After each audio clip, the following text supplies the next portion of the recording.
अस्सलाम वालेकुम नाज़रीन, मैं जी एस साकी हाँ। अज 14 अप्रैल 2025 का दिन तो शाम के 6 वजन वाले। अज पंजाब भर कल्चर डे मनाया जा रहा है और रिवायती लिबास लोग पा के ते अपनी सकाफत को उजागर कर रहे हैं।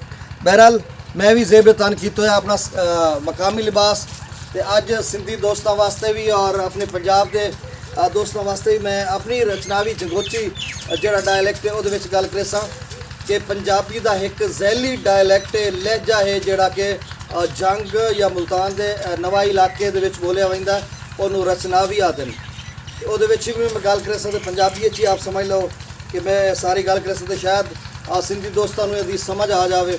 सराकी च गाल कर गिनसा कोई ऐसा मसला का नहीं। सब तो पहले तो अज 14 अप्रैल 2025 का डी है और शाम के 6 वजन वाले और मैं ही वक्त कबीर वाले मौजूद हाँ।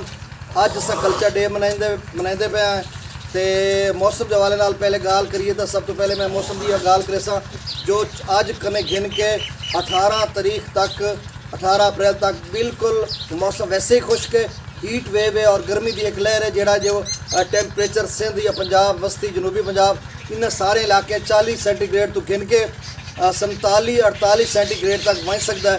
जनूबी पंजाब का 45 सेंटीग्रेड तक पहुँच सकता है। बस्ती पंजाब 43 तो 44 सेंटीग्रेड और सिंध का बाज़ इलाकों के सिंध का जो सेंटीग्रेड टैंपरेचर है वो 46 सेंटीग्रेड 46 सेंटीग्रेड या 47 सेंटीग्रेड तक पहुँच सकते हैं।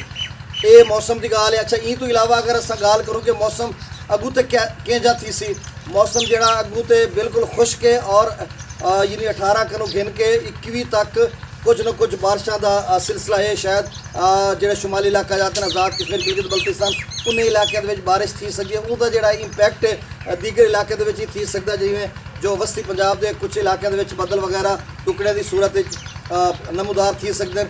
इस तरह की सूरत हाल और सिंध भी बिल्कुल मौसम खुश्क रासी। अच्छा असा कुल मिला के ये गाल करूँ जो मौसम अप्रैल के पूरा महीना केंजा रासी क्यों जो फसलें साड़ियाँ तैयार हैं और कटाई का सीजन भी शुरू थी गया है पंजाब इन हवाले यह गाल करे मैं जो रिपोर्ट है महकमा मौसमियात उनके मुताबिक कोई बारिश नहीं है। यानी अप्रैल का मुकम्मल महीना जोड़ा वो कहना बारिश थी सी।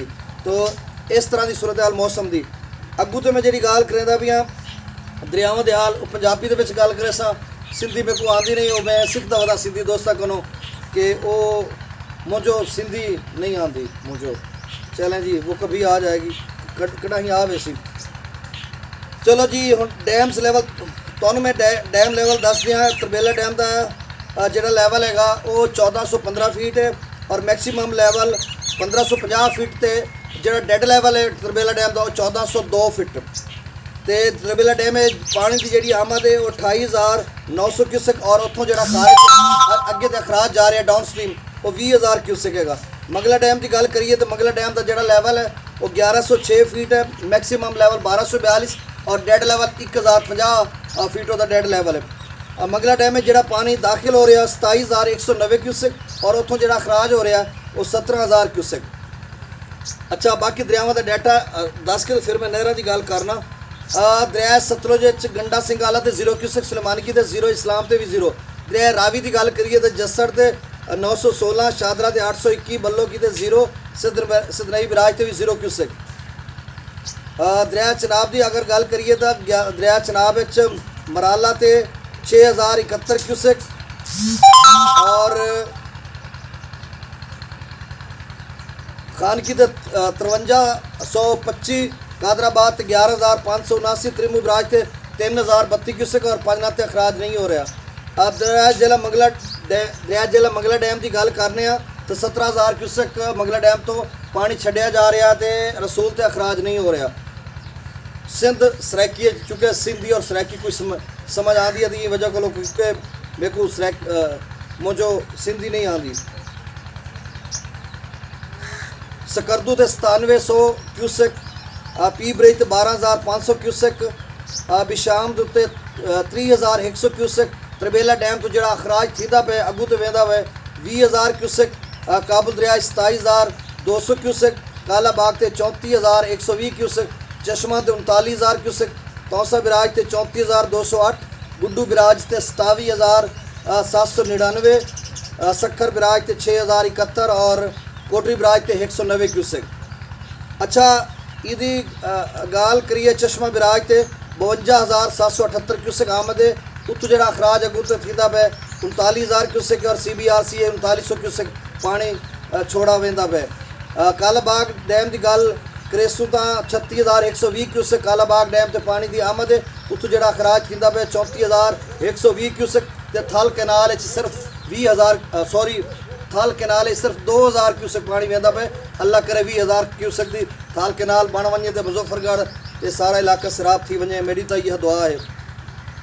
अच्छा गुड्डू तौसा बराज की गल करूँ तो 34,458 क्यूसेक उत्थां आमद है और उत्थों जो अखराज थींदा पे 34,208 क्यूसेक है।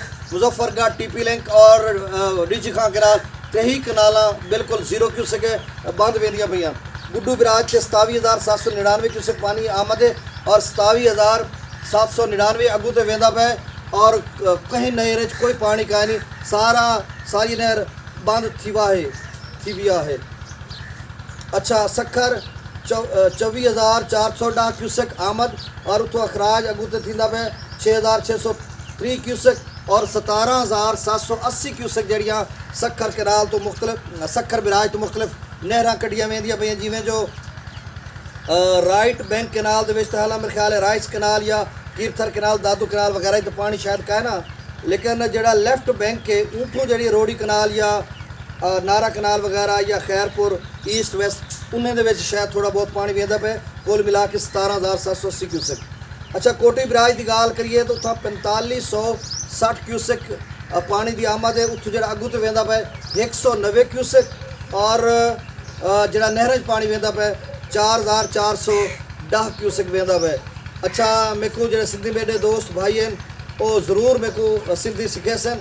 इंशाल्लाह मुझो सिंधी आवे सी भला मैं तो मुकम्मल ॾिसे सके फलां हेड ते पानी घणो थींदो पे। अल्लाह ख़ैर कंदो। अल्लाह हाफ़िज़।